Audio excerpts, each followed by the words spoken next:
Do you sometimes wonder whether you left it too late to start your business? Well, the good news is that you're not alone. I hear from people consistently that they're worried that they left it too late to get started. They're seeing signs that the market might be oversaturated.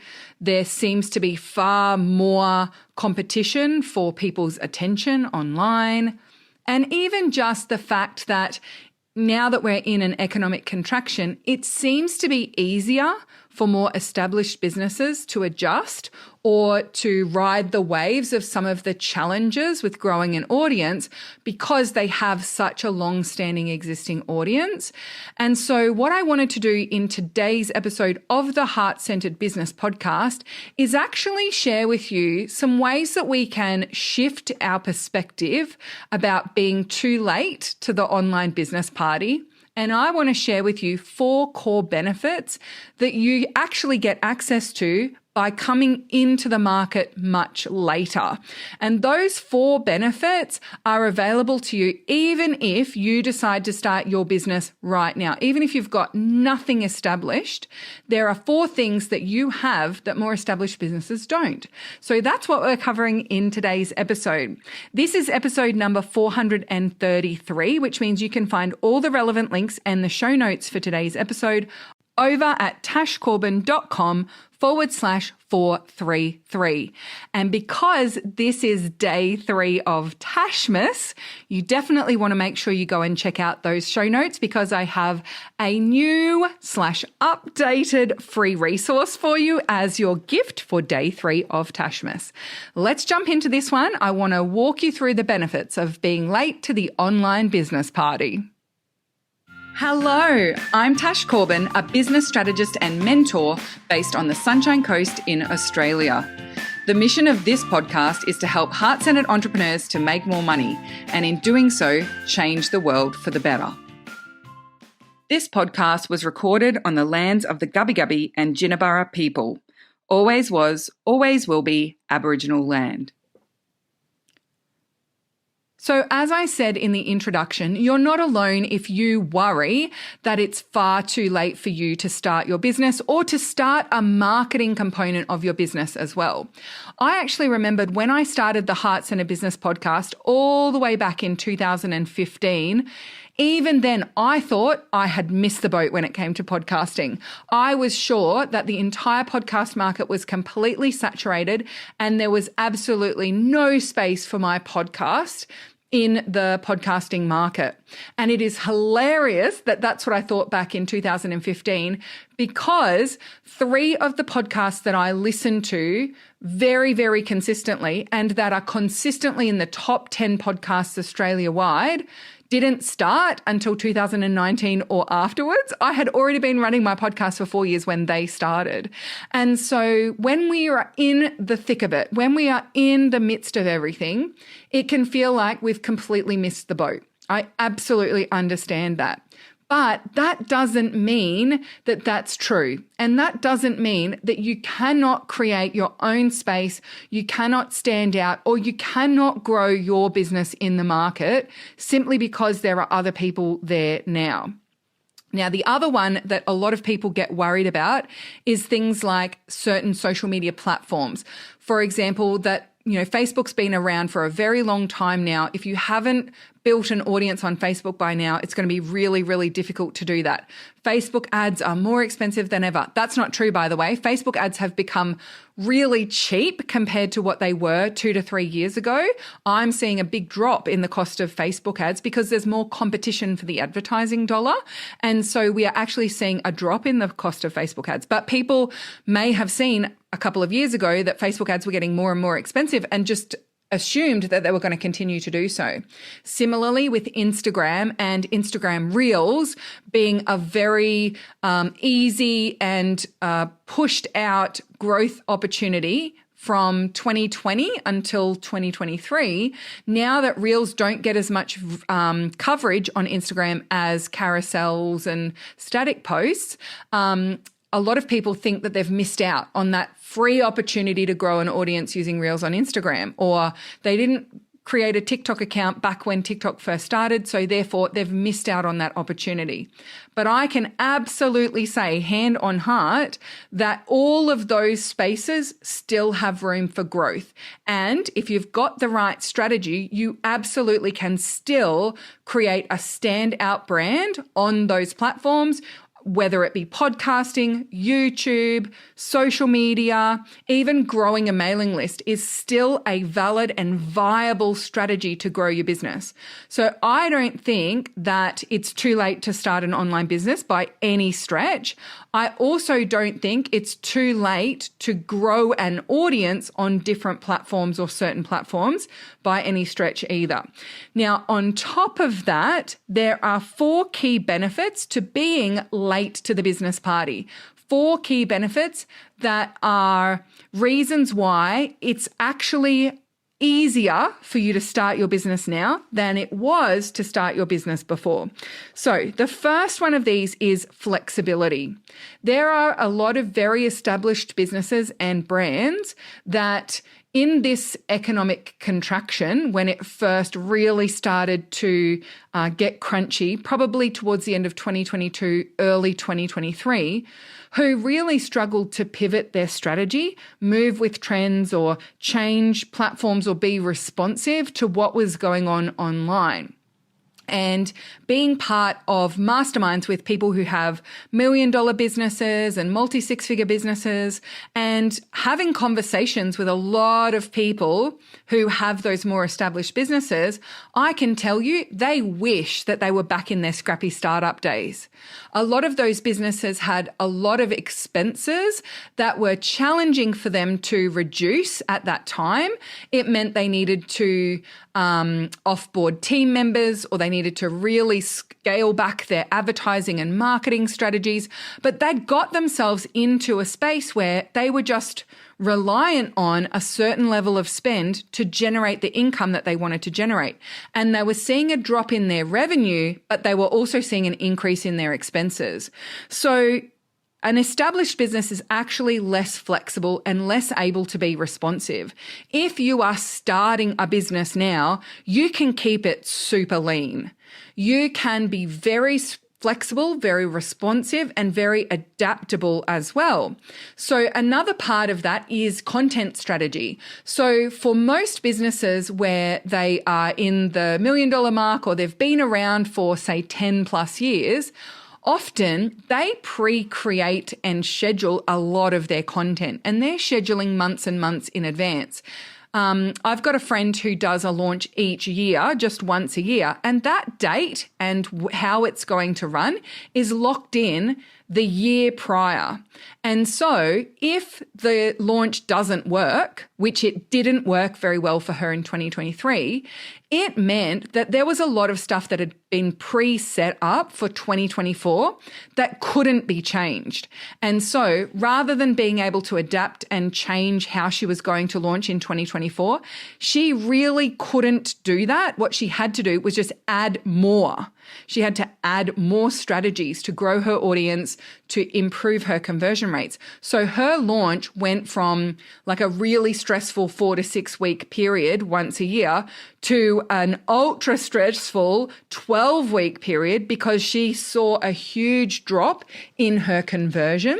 And it also meant that if she wanted to make up for the lost revenue from the flop of a launch that she had last year, she would have to actually throw another something in there, throw another something into the mix. And so her business's ability to be flexible and adapt to what was happening was actually really slow and really hard for her to implement. And so it meant more long hours for her. She couldn't reduce her team size because she actually needed to be doing more tasks and getting more things done.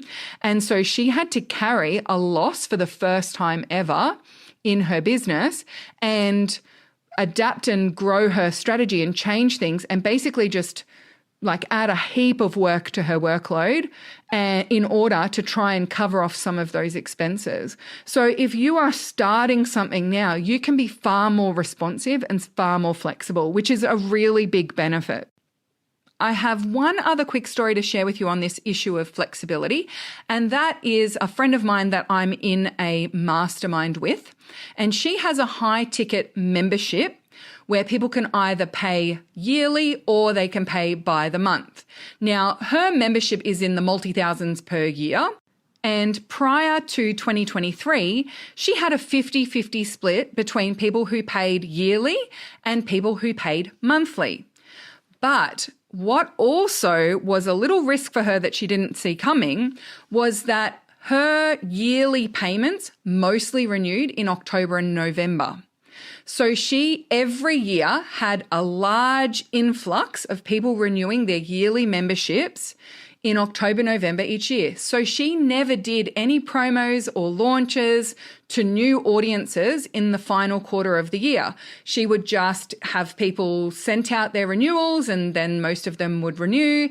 And then she could just have a really good cash injection before Christmas and really enjoy her relaxed summer holidays, knowing that she was going into a launch and getting new customers in her March, April launch, which was when she usually brought in new members into her membership. And in 2023, more than 90% of her members who were paying yearly either cancelled or moved to a monthly payment because of the economic contraction. So whilst she was expecting a multi-six-figure cash injection right before the end of the year, it actually never arrived.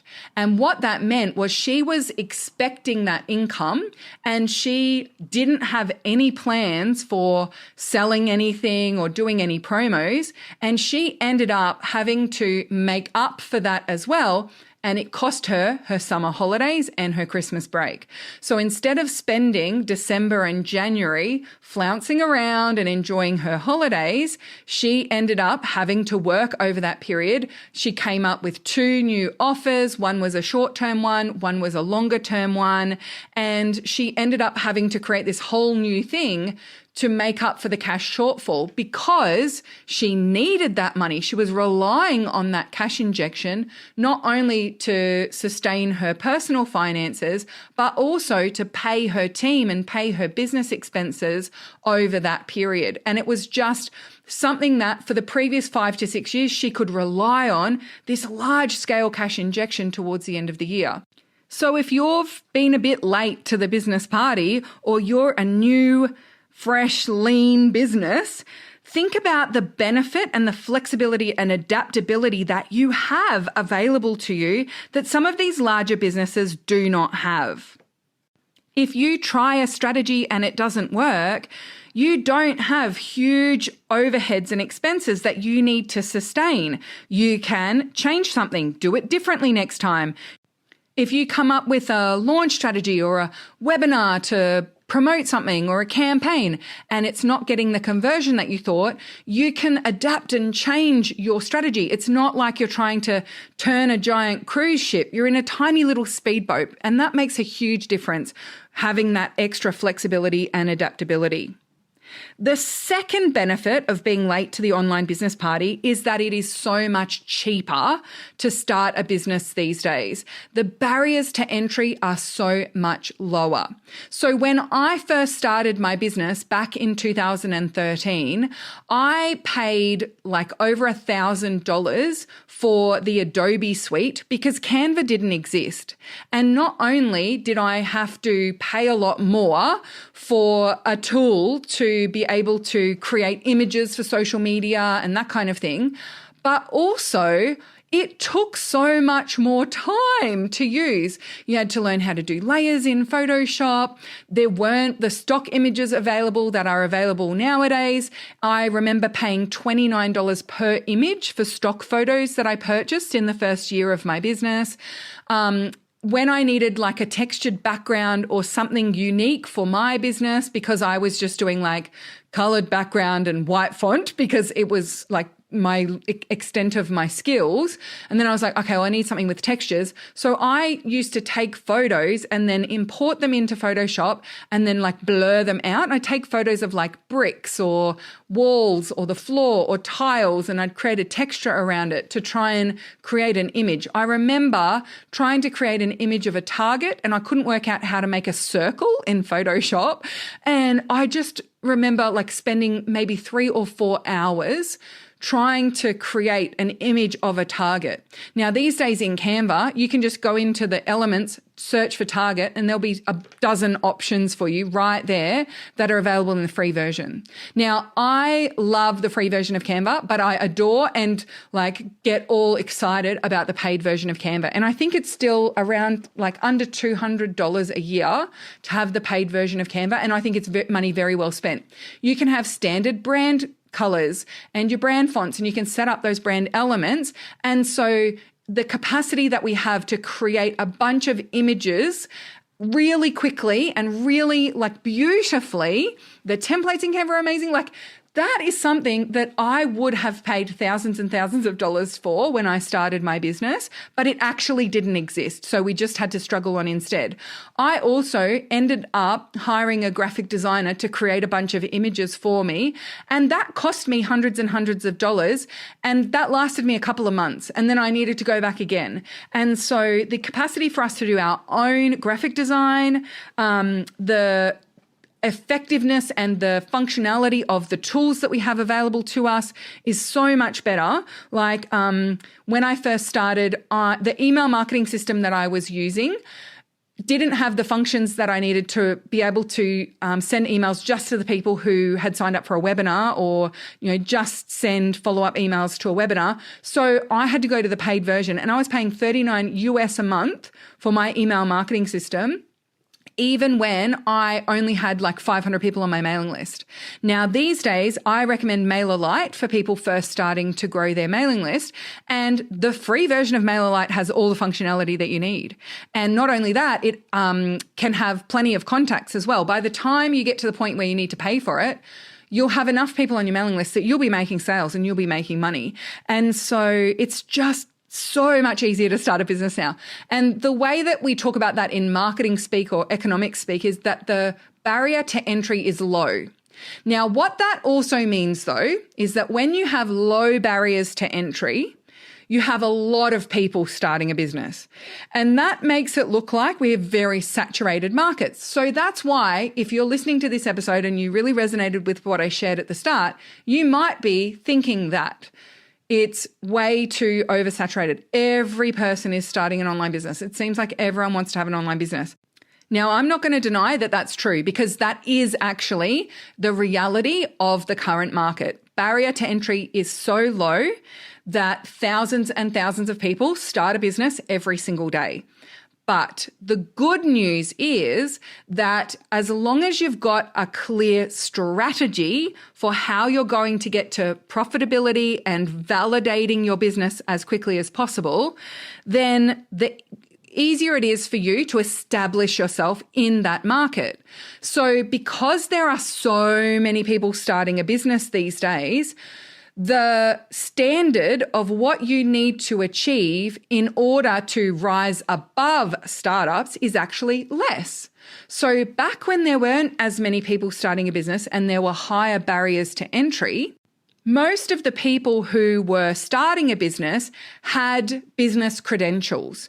They had either degree qualifications, or they had like coaching qualifications.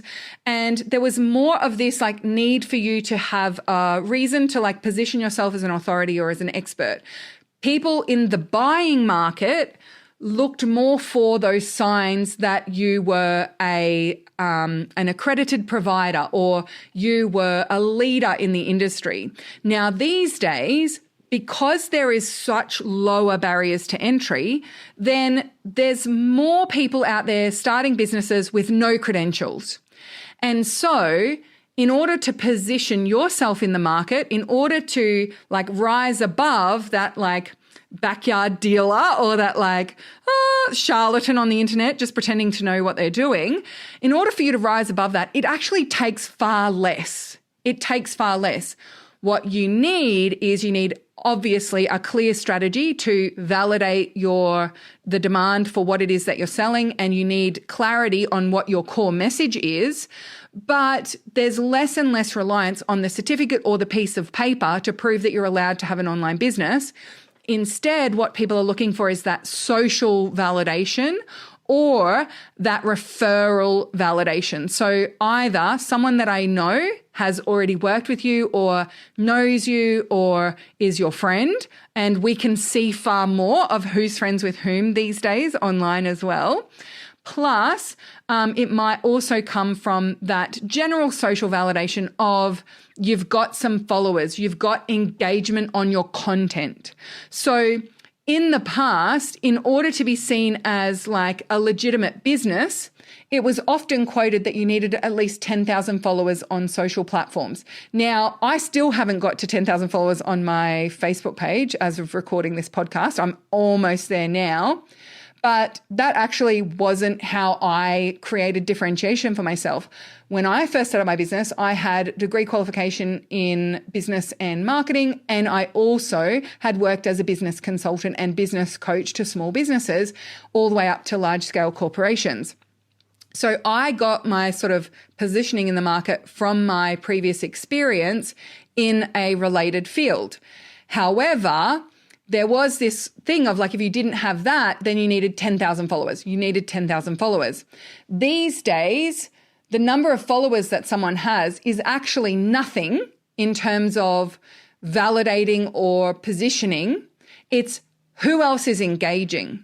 So you can stumble across a Facebook page that has 20,000 followers, but if no one is commenting or contributing to the conversation, it makes you a bit sus. Similarly, we see posts in our feed on social media. We don't see the number of followers that person has. We see how much engagement is on that one piece of content. So if you have strategies to get high engagement, it doesn't actually matter how many followers you have. So those low barriers to entry are actually like a huge benefit of being late to the business party. And some of the things that might seem like, but then as a result, there's more competition or there's more people doing it, are actually far more easily overcome. So number 2 is it's cheaper and it is far easier. There's less barriers to entry. Now, benefit number 3 of being late to the business party is that you have fresh eyes that you're seeing the market through so that you can actually address things with a unique perspective because you haven't been in this online market for years and years or decades and decades. So you can actually see things that potentially people who've been around for longer cannot see because they've just done business a certain way the whole time. So a great example of this is content marketing. So when I first started my business, there were quite a few people that I followed who'd been in the online business space for 5 years or so. And back then, especially from like the early 2000s till about 2014, having a blog where you put an article up every single week or twice a week, or some people even blogged daily, was often enough to generate huge traffic to your website because people searched for blogs. Because it was pre-social media and early social media, people were more likely to Google than search on social platforms. And so the way that leads were generated and the way that audience growth was done was through this longer form content strategy. And there are still to this day a lot of business owners who I would say came from that sort of style of business and that content marketing approach who really struggle to let that go or supplement that with things that work these days. Another one is using Facebook ads. So there are a lot of very established online business owners who pride themselves on the fact that they've never really run ads before. They've never had to spend on advertising before. And they are so used to just relying on organic growth strategies that they almost have ads resistance, and their ads resistance is actually costing them growth because they don't have those fresh eyes to see what's going on in the market, and they're not across what actually works now. A similar thing is even people who started their businesses, say in 2020 and 2021, when TikTok was just sort of taking off big time and Reels were introduced on Instagram and were getting very prioritized in the algorithm. A lot of those people have argued back at the latest insights in Instagram, in which Reels are now not the highest ranking kinds of posts on social media on Instagram. So Instagram has now shown that carousel posts are the most effective for reach and get the most reach. But similar to what I've been saying all along, the best strategy for Instagram is to use all the post types. So having static feed posts, carousel posts, reels, and stories to engage with your existing audience and the rest for growth is actually the best way to approach Instagram for the long term and for the best algorithm benefits. And there are still social media managers out there and social media strategists out there who, even though the data is showing that feed posts and consistent fresh content in your feed on Instagram is the most effective way to grow your reach on Instagram, they're still peddling this idea that you need to just have the 9 post static homepage on Instagram. If you've seen that, where you go to someone's profile and there's just 9 posts and they make like one big image, or 12 posts. So that has been proven recently, as well as over the last 5 years, to be an ineffective strategy for Instagram. And a lot of these people are still pushing that you just do reels and you don't have the reels show up in your feed and you just have a grid on your Instagram and you just leave it as that pretty grid forever. Now, that was already sort of disproven as an effective strategy 2 years ago, but it's even more important now that the Instagram algorithm is pushing feed posts and carousel posts far more consistently, and reels have now dropped down to the 3rd most effective post on Instagram for reach, for numbers. And so this is like something that people who are really well established in their strategy, they will not budge. They will not. They will just be like, no. When I started, this is what worked really well, and this is what I teach everyone else, and this will continue to be the most effective strategy. They're less likely to be able to move and adapt. So the fresh eyes that you have as someone being fresh into the market is really, really valuable and is actually a competitive edge that you will have over some of those more existing businesses. And it's not just on the way that you market your business. It's also seeing the market opportunities for your business as well.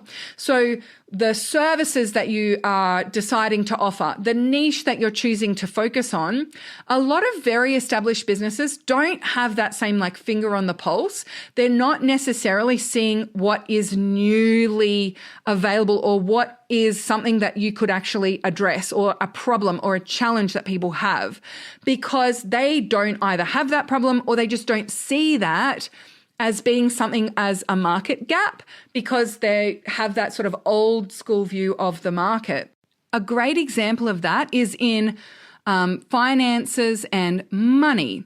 So I was having a conversation with someone a couple of weeks ago where we were talking about this hunger for financial literacy, particularly amongst women, is really high at the moment. So people are experiencing economic contraction, but they also know that just living paycheck to paycheck is going to keep them sort of trapped in this like fluctuating sense of financial freedom, and like it's not actually going to help them to ever feel like they're building wealth or, you know, getting themselves out of that kind of space. And so there is actually a real hunger for understanding more about investing and understanding more about money management and cash flow management and those sorts of things. But there's a big divide in the market. And that defied that this person had observed, and she's very fresh to wanting to start an online business, was that if you look at the money and finance podcasts that are available, most of the content that is out there about investing and budgeting and money management assumes that you're getting a salary. So it's mostly created for people who have jobs. And then if you look at the money management and financial information that's available for business owners, it's not teaching like personal finance management or personal financial literacy or understanding investing. It's more focused on the numbers in terms of your business. And so there's like plenty of people providing financial management stuff and like profit first or cash flow management for businesses, that kind of thing. That part of the market is taken care of, and there's plenty of people in there. I think there's definitely room for a lot more providers in that space, particularly a lot more providers who work in the like micro to small business level as well. There's a lot of people who more focus at the like over 100K a year type thing or over 200 to 300K a year, but like providing financial literacy and advice to people in those early stage business, definitely still a gap in there.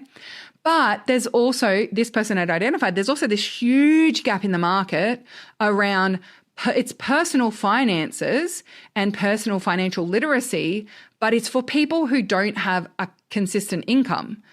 Business owners, people who work casually, people who have a side hustle, you know, those kinds of people. And so I think that the people doing the personal finances stuff have enough momentum and, you know, there's so much that they've already got established in working with people who have a job, right? So, and they've got a market, right? So they can't see this gap in the market. And then those who are working with businesses on the business finances and that kind of thing, they've got their lane as well. And so people who are coming at this fresh, if they're looking for information or if they've got an idea of what they want to do, and then they go out and start looking for help in that space, they notice what's missing. And so that's a really powerful capacity and capability that you have when you are coming in late to the business party, is that you actually see where the gaps in the market are. And instead of just following along on what other people have created, but you create your version of it, you can actually see the gaps where there's demand, but there is a real lack of supply. And so you're able to see what more established businesses are not able to see in terms of those market opportunities. Now, number 4 is you can learn from the mistakes of people who've come before you. So those people who have established businesses are often the ones that are getting interviewed on podcasts or they're sharing in their own content their mistakes. They're sharing like what they did wrong or where they made like silly mistakes in their business, or they didn't see something, or they didn't do something consistently for a long time. I've shared before that I wish, if I could go back, I wish that I'd focused on like doing Facebook ads much, much sooner, because I thought they were really expensive back then, but they were so cheap compared to other ways to grow your audience. But also just like consistently emailing my list and consistently focusing on list growth was something that I really ignored and neglected for quite a while in my business. And so by talking about that and sharing like the compound interest effects of if I had done that effectively from the outset, and I can compare myself to other people who started their business at the same time as me. And there's a huge difference between the people who really focused on list growth in those early years versus those of us who didn't. And the workload that was therefore involved in like making sales and getting conversion. But like there's dozens and dozens of mistakes that I make in my business every year that I openly share about. And so it allows you to be able to leapfrog business owners who have come before you. And it's one of my favorite things to see with my clients is having someone who has started their business way, way, way later than me. And then they actually end up making far more than I'm making because they are able to really ride the wave of these benefits, and that just the ability for them to learn from our mistakes, but to also see fresh opportunities in the market and very cost effectively and quickly meet those needs and scale and grow their businesses. Like, it is just spectacular. And I absolutely love and adore it. And it's so powerful to see those examples, I think, when you are first starting out or when you are one of those people who's fresh to the market. Look for those examples of people who have leapfrogged their mentor. Look for those examples of people who've had a really epic, powerful start to their business, and they started when you started or they started later than you, because those examples, I think, just help to reinforce that there's no such thing as too late. And in fact, there are these bigger benefits of being late to the party and starting in that later phase. Early adopters have to do a lot of paving the way. Early adopters have to overcome a lot of buyer resistance and a lot of people not knowing how things work. Like, even the whole concept of going to an online workshop, a webinar, an online seminar, before probably 2020, when most people moved online to Zoom, we had to really educate people on those things. And people, our buyers, often struggled with, how do I log into Zoom? Oh, do I have to download the app? Oh, why can't I hear your sound, right? And people really struggled with navigating coming to webinars or being part of a mailing list. Even when I would say in 2019, I was still helping people to understand, what does it mean when you unsubscribe from everything? And what does it mean when you spam report someone's email? And, all of those things now, we've got a much more tech-savvy buyer's market, regardless of what industry and niche you're in. And so there's a lot less of those barriers even in some of the ways that we market. And people are far more comfortable with giving credit card details online. People are far more comfortable with clicking buy now buttons. People are far more comfortable with assessing, is this a legitimate business? And so they know what things to look for to make sure that this is something that's legit.